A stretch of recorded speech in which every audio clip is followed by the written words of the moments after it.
why do we still call it the duck-billed platypus? That's silly too in and of itself, right? I've checked it out. There's no other kind. There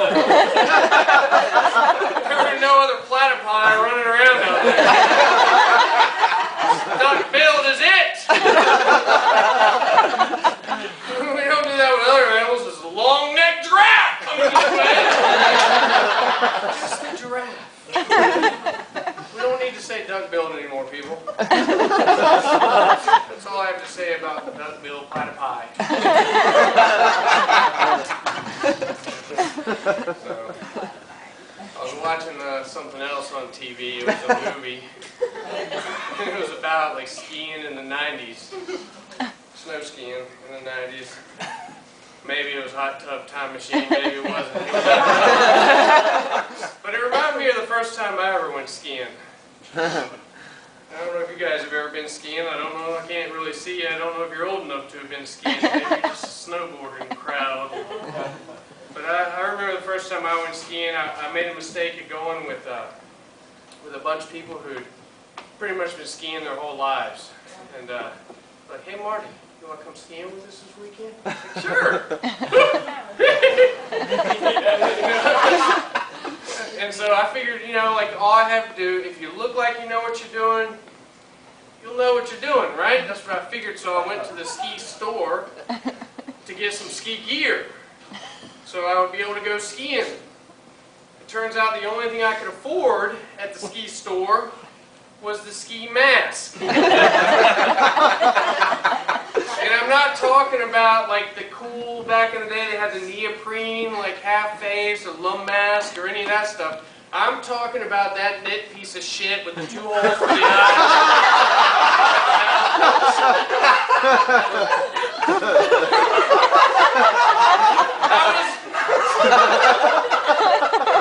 I don't even know why they called it a ski mask. I was the only asshole on the whole mountain journey. If it was up to me, they'd call it a liquor store mask. That's what it's used, right? I'm serious. I walk into the lodge for some hot chocolate, and I got my 5 pairs of blue jeans on, my army surplus green jacket, and my ski mask.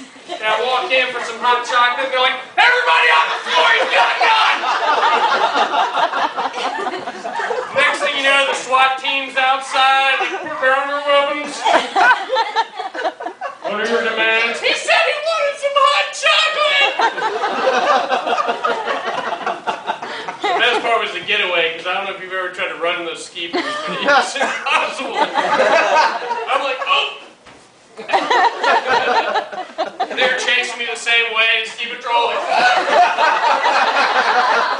I get to the top of the stairs, I'm like, they'll never follow me down here!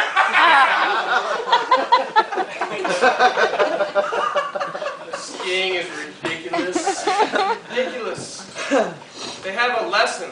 They have a ski lesson for you if you've never been skiing before. It's a 45-minute lesson, and they recommend that you take it.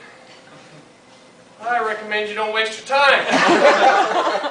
The whole time you're like, okay, what you want to do is, you want to put your legs like this, in a wedge, okay? Or a pie, or a Christmas tree, okay? And you're going to lean forward, and that's what you're going to do.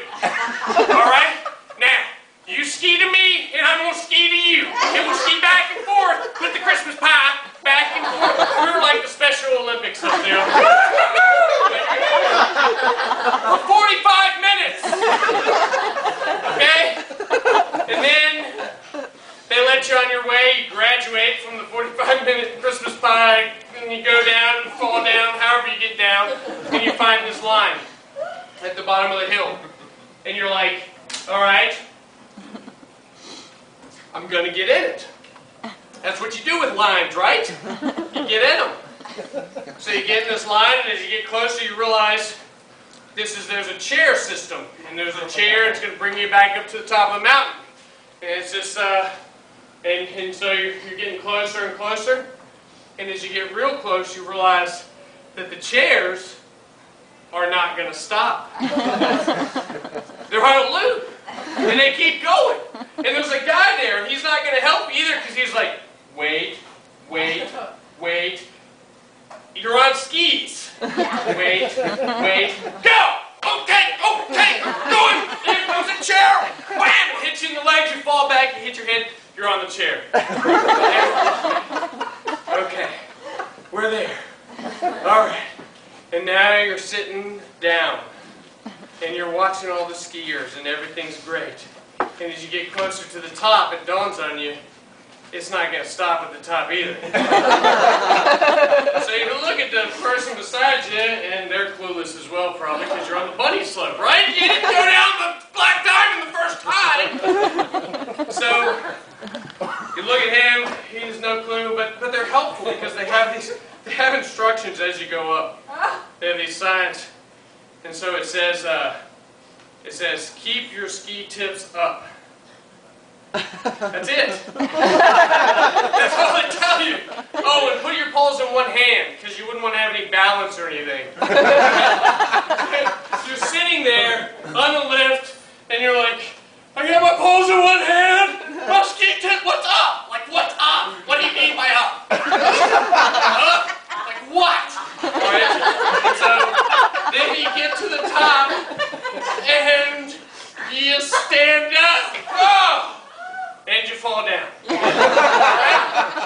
they're nice because they have a person whose whole job it is to pick you up out of one pile and put you in the other pile.